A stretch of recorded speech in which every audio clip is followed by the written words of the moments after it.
একজন যুবক, তার মা ইন্তেকাল করেছে, তার বৃদ্ধ বাবা আছে।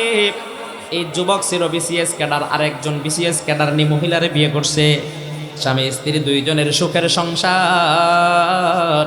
মুসলমান, তার বাসায় তার বৃদ্ধ বাবা থাকে। এই বিসিএস ক্যাডার সারাদিন সে অফিসে কাটায়, চাকরি বাকরি করে। বিকালবেলা যখন প্রত্যেক দিন বাসায় ঢুকে, ওই সময় তার স্ত্রী তার কাছে প্রত্যেক দিন অভিযোগ করে। তার স্ত্রী তার স্বামীরা ডাক দিয়া বলে, স্বামী যান, আপনি তো সারাদিন অফিস করেন, আপনার বৃদ্ধ বাবারে আমাদের বাসায় রেখে গেছেন। সারাদিন আপনার বাবা চিল্লা চিল্লি করে, আপনার বাবার চিল্লা চিল্লি আমার সহ্য হয় না। হয়তো আপনি আপনার বাবারে নিয়ে থাকেন, নয়তো আমারে আপনি আমার বাপের বাড়ি পাঠাইয়া দেন। মুসলমান স্বামী স্ত্রীকে কয়েকদিন বোঝানোর চেষ্টা করে, কিন্তু বোঝাইতে পারে না। এক পর্যায়ে স্বামী স্ত্রীর কথায় তার বাবাকে বাসা থেকে বের হয়ে যাইতে বলে। বাবা তো বৃদ্ধ মানুষ দুইটা চোখের পানি ফেলে কান্দে আর বলে, আল্লাহ, তুমি আমার ঘরে কেমন সন্তান পাঠাইলা? আল্লাহ, আমি তো আশা করেছিলাম আমার ছেলেরে লেখাপড়া করায়া উচ্চ শিক্ষায় শিক্ষিত বানাইছি। আল্লাহ, জীবনের শেষ সময়টা আরাম আয়েশে আমার সন্তানের সাথে আমি কাটাবো, কিন্তু রব্বুল আলামিন আল্লাহ আমার সন্তান আমারে ঘর থেকে বের করে দেয়। মুসলমান বাবা আল্লাহর কাছে এইভাবে দোয়া করে সন্তান এক পর্যায়ে বাবাকে ঘর থেকে বেঁধে তারপরে টেনে টেনে ঘর থেকে বের করে দেয়, বিল্ডিং এর নিচে নামায় আনে। যখন টেনে টেনে তারা বিল্ডিং এর নিচে নামায় আনছে, বাবা ওই সময় দুইটা চোখের পানি ছেড়ে কান্দে আর বলে, সন্তান, এই দুনিয়ায় তুমি ছাড়া আমার আর কেউ নাই, তুমি আমারে রশি দিয়া বেঁধে টেনে টেনে কোথায় নিয়ে যাও? মুসলমান সন্তান বাবার কথার প্রতি সামান্য পরিমাণ ভ্রুক্ষেপ করে না।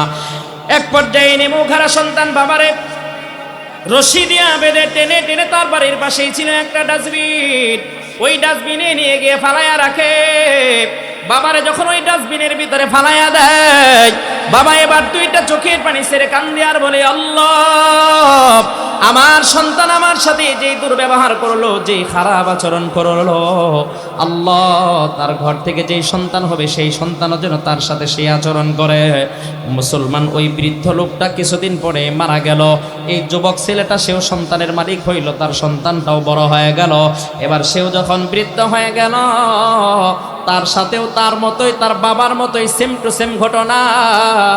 মুসলমান, তার সন্তান তারেও গলার ভিতরে রশি লাগায় টেনে যখন নিচে বের করে আনছে, ওই সময় সেও কান্না করে করে বলতেছে, সন্তান, তুমি আমারে বাড়ি থেকে বের করে দিও না।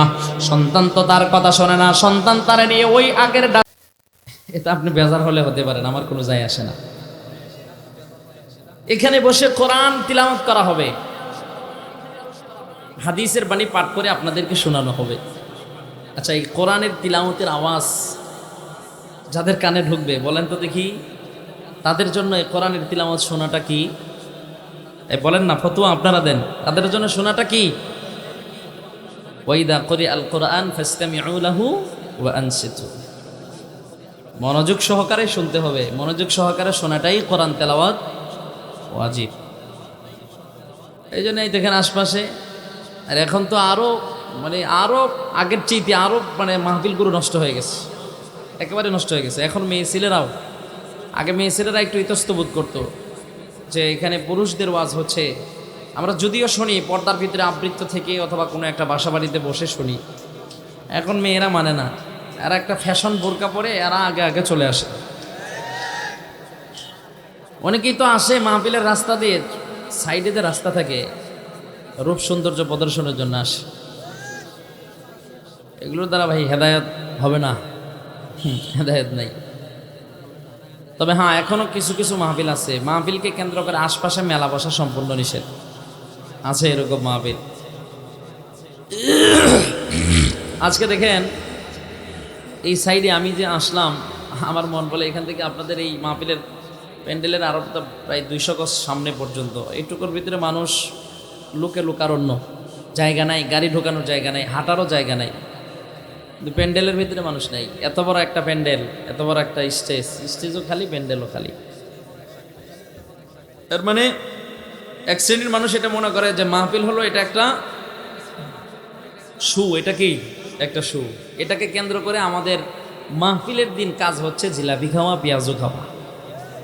আরেক শ্রেণীর মানুষ ব্যবসা করা, ব্যবসা করলে দূরে গিয়ে করা উচিত। মাহফিলের আশেপাশে না করা উচিত। আমার যে ভাইয়েরা এখনো আসতে পারে নাই, আমরা দোয়া করি আল্লাহ পাক যেন আমাদের ভাইদেরকে খুব অল্প সময়ের ভেতরে আজকের এই কোরআনের বাগানে এসে হাজির হওয়ার তৌফিক এনায়েত করেন। বলেন আমিন। আর একটু জোরে বলেন আমিন। ভাই, আপনাদের আজকের মাহফিলের প্রধান বক্তা যিনি, আপনারা জানেন আব্দুল খালেক শরীয়তপুরী সাহেব। উনি খুব কাছাকাছি মনে হয় চলে আসছেন, একটু পরে স্টেজে চলে আসবেন। এত বড় গুরু হাস্তিকে বসায় রেখে তো আর আমার কথা বলা তখন উচিত হবে না, কি বলেন হবে? এজন্য আমি চাচ্ছি যে উনি আসার আগে আমার আলোচনাটা শেষ করে দিব। এজন্য আমি লম্বা চূড়া কোনো ভূমিকা দিব না, ভূমিকা ছাড়া আমি আমার মূল আলোচনায় চলে যাব। কারণ যদি লম্বা চূড়া ভূমিকা দেই তাহলে আমি আমার মূল আলোচনাটা আপনাদের সামনে পেশ করতে পারবো না, অপূর্ণ থেকে যাবে। আপনাদের দিলেও একটা আফসোস থেকে যাবে, আমারও দিলে একটা কষ্ট থেকে যাবে যে হারে আমি আলোচনাটা শ্রোতাদেরকে ভালোভাবে বুঝাইতে পারলাম না। এই জন্য ভূমিকা ছাড়া আমি আমার আলোচনায় চলে যেতে চাই। আপনারা কি রাজি আছেন? হ্যাঁ, তাহলে আসুন আমি আপনাদের সামনে কোরআনে কারীমের যে আয়াতে কারীমা তেলাওয়াত করেছি, আয়াতের আলোকে, হাদিসের আলোকে অল্প কিছু সময় আমি আপনাদের সাথে অল্প কিছু কথা বলে তারপরে আমি বিদায় নিব ইনশাআল্লাহ।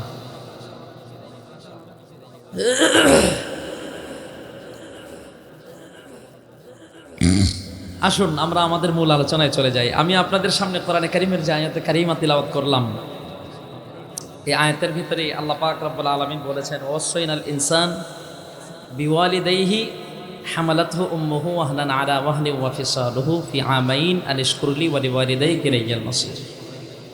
আল্লাহ তাআলা বলেছেন যে আল্লাহ তাআলা শুধু মুসলমানদেরকে না, সারা দুনিয়ার সমস্ত মানুষদেরকে আল্লাহর পক্ষ থেকে এটা আদেশ, নির্দেশ। কি নির্দেশ?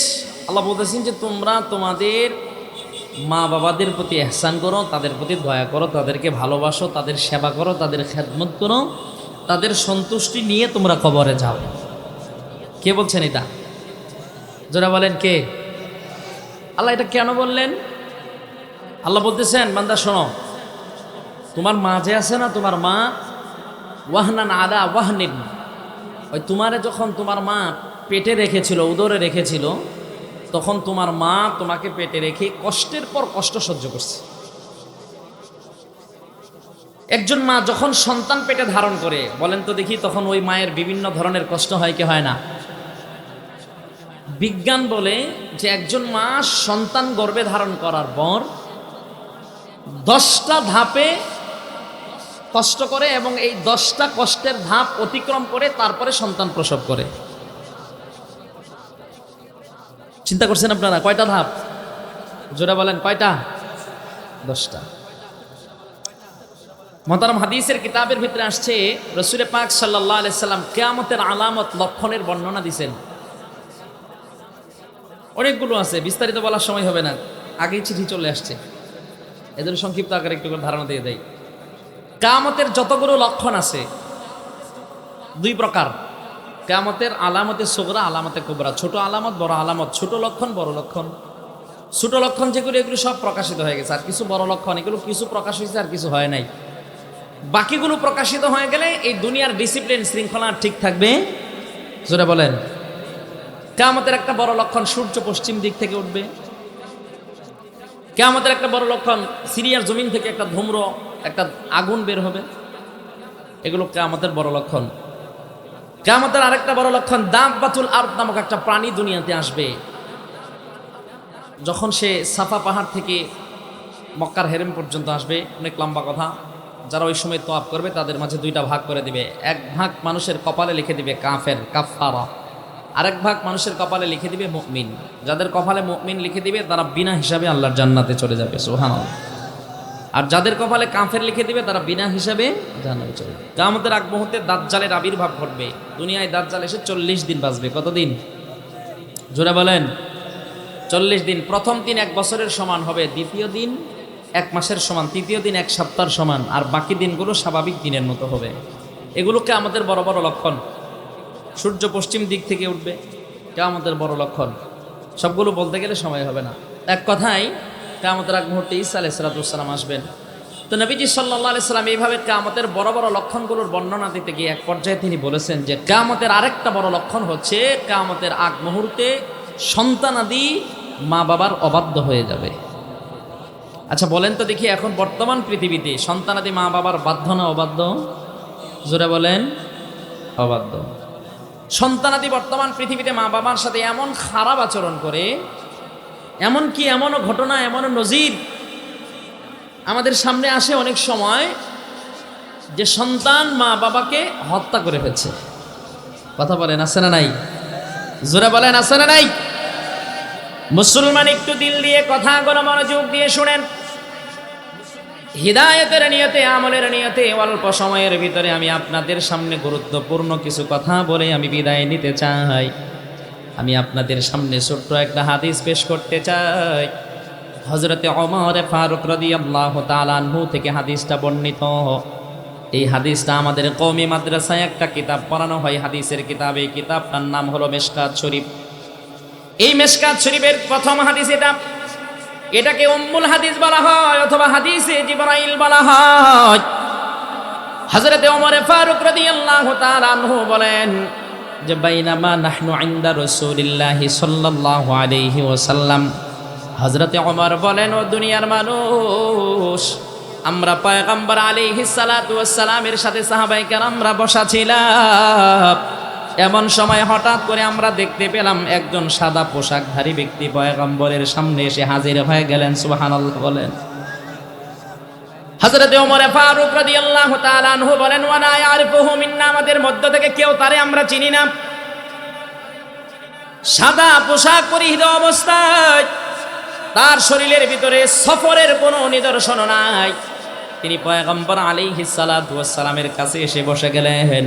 পয়গম্বর আলাইহিস সালাতু ওয়াস সালামের হাঁটু মোবারকের সাথে তার হাঁটু দুইটা লাগায় বসে গেলেন।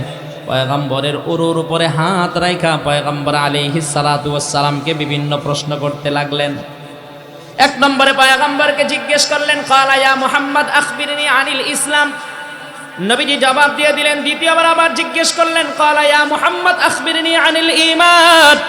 পয়গম্বর তার ঈমান সম্পর্কে জানায়া দিলেন। আবার পয়গম্বরকে জিজ্ঞেস করলেন, ক্বালা ইয়া মুহাম্মদ আখবিরনি আনিল ইহসান। পয়গম্বর আলাইহিস সালাতু ওয়াস সালাম তার ইহসান সম্পর্কেও জানায়া দিলেন। আবার পয়গম্বরকে তিনি জিজ্ঞেস করলেন, আখবিরনি আনিস সাআ। পয়গম্বর, আপনি আমাকে কিয়ামত সম্পর্কে জানান, আপনার কাছে আমি কিয়ামত সম্পর্কে জানতে চাই। মুসলমান হাদিসের কিতাবের ভিতরে লেখা হয়, পয়গম্বর আলাইহিস সালাতু ওয়াস সালাম তিনি তাকে বললেন, মাল মাসউলু আনহা বিআলামা মিনাস সাইল। জিজ্ঞাসিত ব্যক্তির চেয়ে যাকে যিনি জিজ্ঞেস করেছেন তিনি তো কিয়ামত সম্পর্কে বেশি অবগত। মানে নবীজি সাল্লাল্লাহু আলাইহি ওয়াসাল্লাম তাকে বললেন, তুমি আমারে কিয়ামত সম্পর্কে জিজ্ঞেস করছো, আমি হলাম জিজ্ঞাসিত ব্যক্তি আর তুমি হলা জিজ্ঞেসকারী ব্যক্তি। তুমি তো কিয়ামত সম্পর্কে আমার চাইতে বেশি জানো, আমারে কেন তুমি কিয়ামত সম্পর্কে জিজ্ঞেস করো?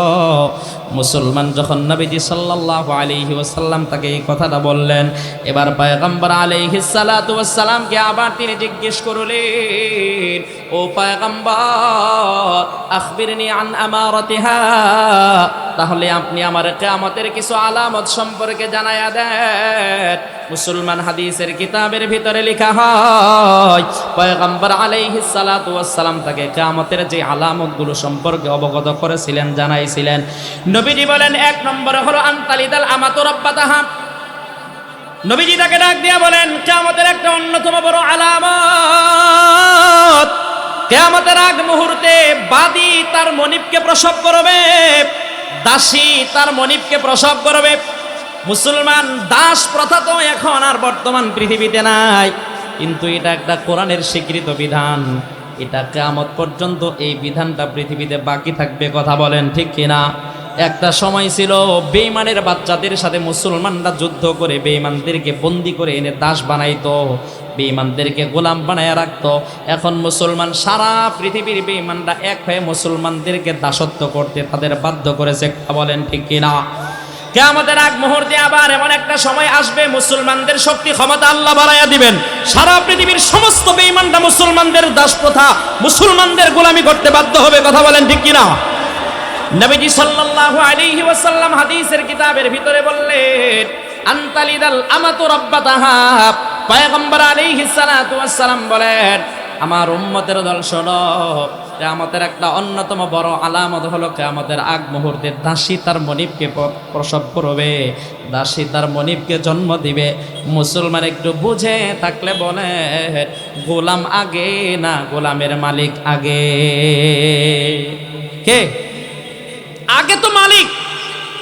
মালিক যদি না থাকে তাহলে কি গোলাম, কি গোলাম থাকার কি কোনো প্রশ্ন আছে? জোরে বলেন। আমাদের যদি রব না থাকতো, আমরা তো রবের গোলাম, আমরা কি থাকতাম? কথা বলেন। তাহলে বোঝা গেল আগে কি আসে? মালিক আসে, আগে মনিব আসে। এখন এই হাদিসে বলা হচ্ছে যে দাসী তার মনিবকে, তার মালিককে প্রসব করবে। দাসী আবার মনিবকে প্রসব করে কেমনে? হাদিসের এই অংশটুকুর মুফাসসিরিনে কেরাম 10টা ব্যাখ্যা লিখেছেন। হাফেজ ইবনে হাজার আসকালানী রাহমাতুল্লাহি আলাইহি তিনি একটা ব্যাখ্যা লিখছেন। এই ব্যাখ্যাটার কথাই আমি আপনাদেরকে বলবো, বাকিগুলো বলার সময় নাই। খুব দৌড়াইতেছি আমি, বইয়ের ভিতরে দৌড়াইতেছি খুব। এই হাদিসটা পুরোটা বিস্তারিত বলতে চাইছিলাম, কিন্তু সময়ের অভাব, বলা যাবে না।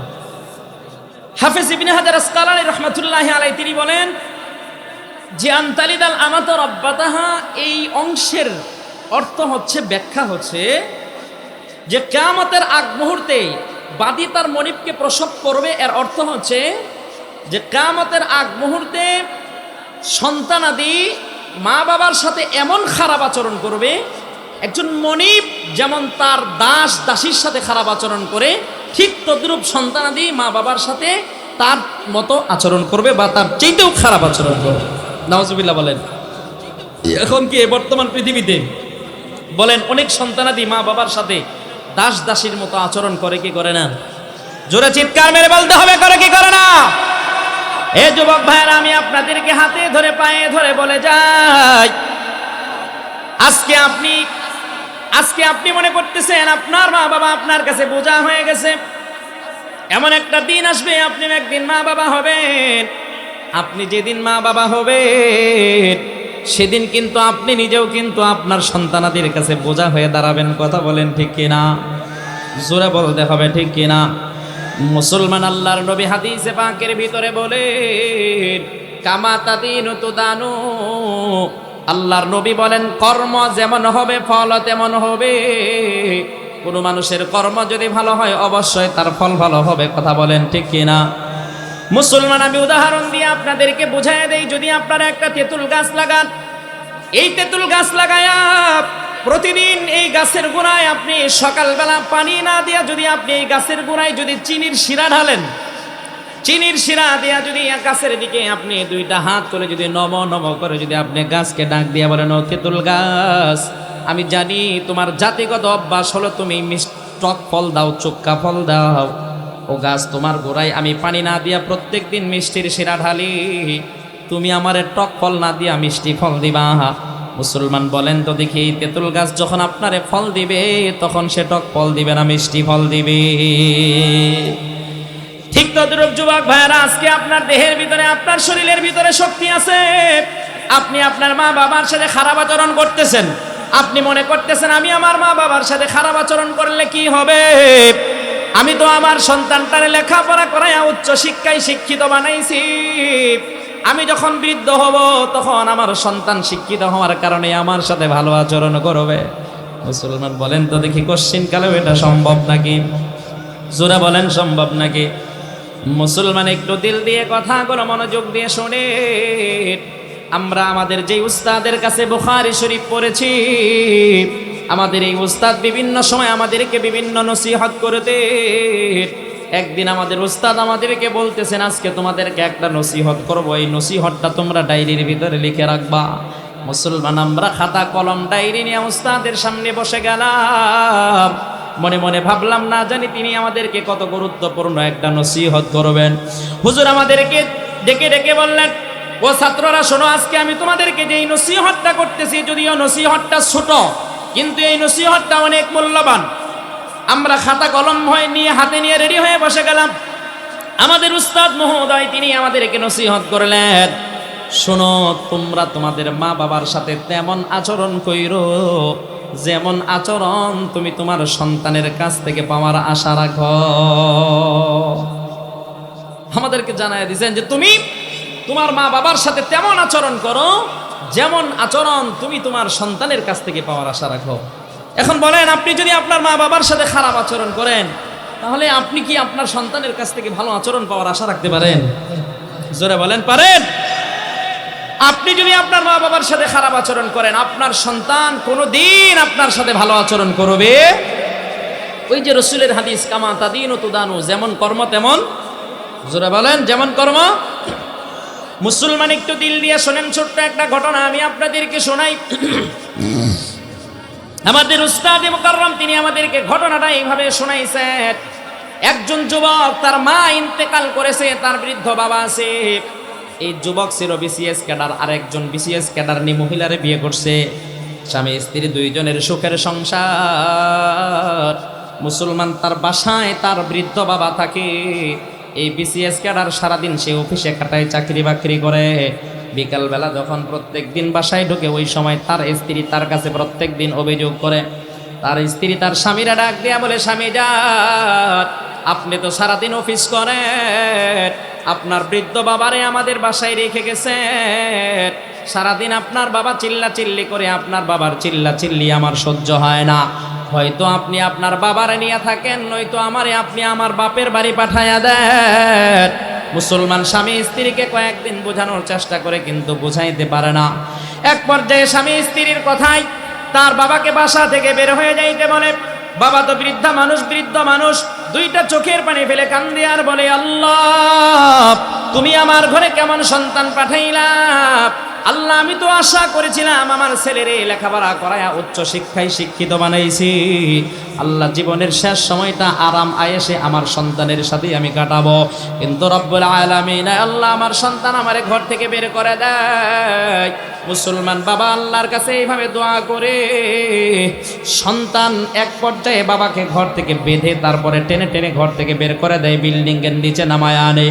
যখন টেনে টেনে তারা বিল্ডিং এর নিচে নামায় আনছে, বাবা ওই সময় দুইটা চোখের পানি ছেড়ে কান্দে আর বলে, সন্তান, এই দুনিয়ায় তুমি ছাড়া আমার আর কেউ নাই, তুমি আমারে রশি দিয়া বেঁধে টেনে টেনে কোথায় নিয়ে যাও?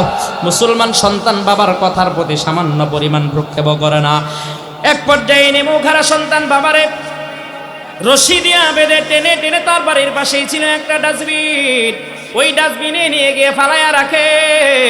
বাবারে যখন ওই ডাস্টবিনের ভিতরে ফালাইয়া দেয়, বাবা এবার দুইটা চোখের পানি ছেড়ে কান্দে আর বলে, আল্লাহ, আমার সন্তান আমার সাথে যেই দুর্ব্যবহার করলো, যেই খারাপ আচরণ করলো, আল্লাহ, তার ঘর থেকে যেই সন্তান হবে সেই সন্তানও যেন তার সাথে সেই আচরণ করে। মুসলমান ওই বৃদ্ধ লোকটা কিছুদিন পরে মারা গেল। এই যুবক ছেলেটা সেও সন্তানের মালিক হইল, তার সন্তানটাও বড় হয়ে গেল। এবার সেও যখন বৃদ্ধ হয়ে গেল, তার সাথেও তার মতোই, তার বাবার মতোই সেম টু সেম ঘটনা। মুসলমান তার সন্তান তারেও গলার ভিতরে রশি লাগায় টেনে যখন নিচে বের করে আনছে, ওই সময় সেও কান্না করে করে বলতেছে, সন্তান, তুমি আমারে বাড়ি থেকে বের করে দিও না। সন্তান তো তার কথা শোনে না। সন্তান তারে নিয়ে ওই আগের ডাস্টবিন, যে ডাস্টবিনের ভিতরে তার বাবারে ফালাইছিল, ওই ডাস্টবিন পর্যন্ত নিয়ে গেছে, কিন্তু সন্তান ওই ডাস্টবিনের ভিতরে তারে ফালায় না। বাবা এবার দুইটা চোখের পানি ছেড়ে কান্দে আর বলে, ও সন্তান, তুমি আমার এই ডাস্টবিন ছেড়ে আর কোথায় নিয়ে যাও? তোমার দাদারে তো আমি এই ডাস্টবিনের ভিতরেই ফালাইছিলাম, তুমি আর আমার দিকে, আমার সামনের দিকে নিও না। মুসলমান এবার সন্তান তারে ডাক দিয়ে বলে, বাবা, তুমি কি জানো না, যাই দিন ভালো আসে দিন খারাপ। তুমি যখন আমার দাদারে এই ডাস্টবিনের ভিতরে ফালাইছিলা, তখন যুগ জামানা বড় ভালো ছিল, এখন তো যুগ জামানা খারাপ। তোমারে আমি এই ডাস্টবিনের ভিতরে ফালাবো না, দূরে আর একটা ডাস্টবিন আছে, ওই ডাস্টবিনের ভিতরে ফালাবো, যাতে করে সেখান থেকে চিল্লাইলেও তোমার চিল্লানির আওয়াজ আমার কানের ভিতরে না ঢুকে। নাউজুবিল্লাহ বলেন। সংক্ষিপ্ত আকারে আমি যেটা আপনাদেরকে বুঝিয়ে দিলাম, আপনি আপনার মা বাবার সাথে যেমন আচরণ করবেন, আপনার সন্তান আপনার সাথে তেমন আচরণই, জোরে বলেন, তেমন আচরণই, বরং তার চাইতেও বেশি করবে। কারণ যায় দিন ভালো আসে দিন খারাপ। আগে এক সময় মুরব্বীদের অনেক শ্রদ্ধা ছিল, সম্মান ছিল। আমরা মুরব্বীদেরকে অনেক শ্রদ্ধা করতাম, সম্মান করতাম, তাদেরকে অনেক বেশি ভালোবাসতাম। কিন্তু এখন কি যুবকদের মাঝে মুরব্বীদের প্রতি ততটা শ্রদ্ধা সম্মান আছে? জোরে বলেন, আগের মতো আছে? আগের মতো নেই। এখন মুরব্বীরা রাস্তা দিয়ে হেঁটে যায়, অনেক যুবকরা সালাম পর্যন্ত দেয় না। যদি কেউ তাদের গায়ে সালাম দেস না কেন, বেটা এলাকার মুরব্বী মানুষ কয়, হ্যাঁ তুই মুরব্বী হয়েছে, আমার কি হয়েছে? বলে কি বলে না? জোরে বলেন, এরকম কথাই বলে কি বলে না? এ যুবক ভাইয়ারা, আমি অল্প সময়ের ভিতরে আপনাদেরকে হাতে ধরে পায়ে ধরে বলে যাই, ইতিপূর্বে আপনি আপনার মা বাবার সাথে কেমন আচরণ করেছেন, আজকে থেকে আপনি দিলটাকে পরিবর্তন করে বাড়িতে যাবেন। বাড়িতে যাই মায়ের পা দুইটা ধইরা আপনি মাপ চাইবেন। মাপ নিয়ে বলবেন, মা আমি হুজুরের জবান থেকে শুনেছি, আসমানের নিচে জমিনের উপরে মা বাবার চাইতে সন্তানের জন্য বড় নিয়ামত আর কিছু নাই। ও মা, জীবনে না জেনে আপনার সাথে কত অন্যায় করে ফেলছি, কত ভুল করে ফেলছি। মা, আমি আপনার কাছে ক্ষমা চাই, আপনি আমাকে ক্ষমা করে দেন, আপনি আমারে মাফ করে দেন। মুসলমান সন্তান যদি এইভাবে মার কাছে ক্ষমা চায়, তাহলে মা তারে মাফ করবে কি করবে না? জোরে বলেন, করবে কি করবে না? মুসলমান মা সন্তানের জন্য কেমন বড় নিয়ামত! আল্লাহ পাক রব্বুল আলামিন সূরাতুল মুমিনিনের ভিতরে বিস্তারিত বর্ণনা দিয়েছেন। আল্লাহ বলেন, বান্দা শোনো, ওয়ালাকাদ খালাকনাল ইনসানা মিন সুলালাতিন মিন তিন। আল্লাহ বলেন, বান্দা শোনো, প্রথমে তুমি কিছুই ছিল না বান্দা, তুমি কিছুই ছিল না। আল্লাহ পাক রব্বুল আলামিন বলেন, বান্দা আমি আল্লাহ তোমাদেরকে মাটির নির্যাস থেকে বানাইছি। মুসলমান মুফাসসিরিনে কেরাম এই আয়াতের দুইটা ব্যাখ্যা লিখেন। মাটির নির্যাস থেকে আল্লাহ কেমনে মানুষকে বানাইলেন? এই মাটির ভিতরে যখন আপনি আর আমি গাছপালা লাগাই, এই গাছগুলোর ভিতরে ফল ফ্রুট ধরে কি ধরে না? জোরে বলেন, ধরে কি ধরে না? এই ফল ফ্রুট গুলো আপনার আমার বাবা ভক্ষণ করে, আপনার আমার বাবা খায়। এগুলো খাওয়ার পরে আল্লাহ পাক রব্বুল আলামিন আপনার আমার বাবার ঔরসের ভিতরে এক প্রকার নাপাক পানি সৃষ্টি করে দেন। আল্লাহ পাক রব্বুল আলামিন পৃথিবীর দুইজন অপরিচিত মানুষ, আপনার আমার মা বাবা, বিবাহ বন্ধনের মাধ্যমে দুইজনকে পরিচিত করায়া, এরপরে দুইজনের সামান্য আনন্দের মাধ্যমে মা বাবার ঔরস থেকে এই নাপাক পানিটাকে মায়ের রেহেমের ভিতরে ঢুকায় দেন। কথা বলেন ঠিক কিনা? মুসলমান, আল্লাহ পাক রব্বুল আলামিন কোরআনে কারীমের ভিতরে বলে, ওয়ালাকাদ খালাকনাল ইনসানা মিন সুলালাতিন মিন তিন সুম্মা জাআলনাহু রুতবাতান ফি ক্বারারিম মাকিন। আল্লাহ বলেন, বান্দা আমি আল্লাহ তোমারে নাপাক মাটির নির্যাস থেকে বানাইলাম। মুসলমান, এই যে মাটির নির্যাস থেকে বাবার যে ঔরসের ভিতরে নাপাক পানিটা আমার আল্লাহ সৃষ্টি করলেন, এই নাপাক পানিটাকে আল্লাহ পাক রব্বুল আলামিন যখন বাবার ঔরস থেকে যখন মায়ের রেহেমের ভিতরে নিলেন, আল্লাহ পাক রব্বুল আলামিন বলেন, বান্দা এই নাপাক পানিটা তোর মায়ের রেহেমের ভিতরে নিয়া, তোর মায়ের রেহেমের ভিতরে অন্ধকারচ্ছন্ন একটা নিরাপদ জায়গা আছে, ওই নিরাপদ জায়গার ভিতরে আমি আল্লাহ সেটাকে সংরক্ষণ করেছি। সুবহানাল্লাহ বলেন। মহতারাম, এক ফোঁটা নাপাক পানি, এক ফোঁটা বীর্য থেকে আপনার আমার সৃষ্টি, ঠিক কি না? বিজ্ঞান বলে, একজন পুরুষ যখন তার স্ত্রীর সাথে মিলিত হয়, বীর্যকে এক ফোঁটা বের হয়, 5 ফোঁটা, 7 ফোঁটা, 8 ফোঁটা, 10 ফোঁটা, আর তার চেয়েও বেশি বের হয়, ঠিক কি না? বিজ্ঞান বলে, পুরুষের 1 ফোঁটা বীর্যের ভিতরে কম পক্ষে 2 কোটি শুক্রাণু থাকে। এর মানে 1 ফোঁটা বীর্য থেকে 2 কোটি মানুষ হওয়া সম্ভব। কয় কোটি? যারা বলেন কয় কোটি? 2 কোটি। 1 ফোঁটা বীর্য থেকে যদি 2 কোটি মানুষ হওয়া সম্ভব হয়, সে সময় যদি 10 ফোঁটা বীর্য বের হয়ে থাকে, তাহলে কত কোটি? 20 কোটি। এই 20 কোটি শুক্রাণু থেকে, 20 কোটি মানুষ থেকে আল্লাহ পাক রব্বুল আলামিন আপনাকে আমাকে নির্বাচিত করেছেন। সবগুলোকে আল্লাহ তাআলা ধ্বংস করে দিয়ে শুধুমাত্র আপনার আমার শুক্রাণুটাকেই আল্লাহ তাআলা মায়ের রেহেমের ভিতরে যত্ন করে রেখে দিয়েছেন। সুবহানাল্লাহ বলেন। মুসলমান, তাফসীরের কিতাবের ভিতরে আসছে, এই শুক্রাণু যখন মায়ের রেহেমের ভিতরে ঢোকে, তখন আল্লাহ তাআলা মায়ের জরায়ুর মুখে এই শুক্রাণুটাকে হেফাজত করার জন্য আল্লাহ পাক রব্বুল আলামিন 14টা পর্দা আল্লাহ তাআলা সেখানে ফিট করে দেন। সুবহানাল্লাহ। কেন ফিট করে দেন? যাতে করে বিষাক্ত কোনো কেমিক্যাল ভিতরে ঢুইকা এই শুক্রাণুর কোনো ক্ষতি না করতে পারে। সুবহানাল্লাহ বলেন। মুসলমান, আল্লাহ পাক রব্বুল আলামিন বলেন, ثم جعلناه نطفة في قرار مكين ثم خلقنا النطفة علقة فخلقنا العلقة مضغة فخلقنا المضغة عظاما فكسونا العظام لحما। আল্লাহ বলেন, বান্দা এই শুক্রাণুটাকে আমি আল্লাহ পাক রব্বুল আলামিন প্রথমে তোমার মায়ের পেটের ভিতরে একটা রক্তপিণ্ড বানাইলাম। এরপরে আল্লাহ বলেন, বান্দা এই রক্তপিণ্ডটাকে আমি আল্লাহ 40 দিন পরে আবার একটা গোশতের টুকরা বানাইলাম। আল্লাহ পাক রব্বুল আলামিন বলেন এই 40 দিন পরে আবার এই গোশতের টুকরাটাকে আমি আল্লাহ হাড্ডিতে পরিণত করলাম। আল্লাহ পাক রব্বুল আলামিন বলেন বান্দা ফাকাসাউনাল আইযামা লাহমা, আল্লাহ বলেন বান্দা এই হাড্ডিটার উপরে আবার আমি আল্লাহ সুন্দর করে গোশত দিয়ে ঢেকে দিলাম। মুসলমান, এই যে এক ফোঁটা বীর্য মায়ের রেহেমের ভিতরে যাওয়ার পরে এই বীর্যের পরিবর্তনের সাথে সাথে মায়ের কষ্ট হয় কি হয় না? জোরে বলেন হয় কি হয় না?